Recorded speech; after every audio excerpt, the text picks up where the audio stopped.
योद्धा मनोज जरांगे पाटलांच्या उपोषणाचा आज तिसरा दिवस आहे।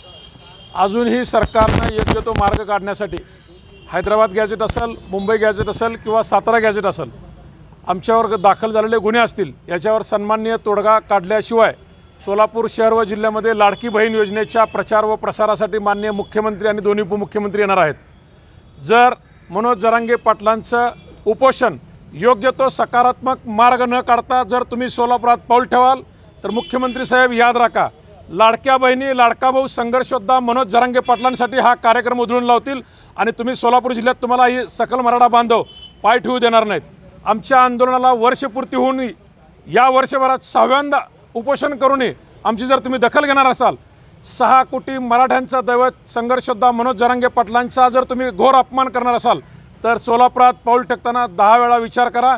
तुम्हाला योग्य ते प्रत्युत्तर दिल्याशिवाय हा सकल मराठा समाज शांत बसणार नाही। जय जिजाऊ, जय शिवराय।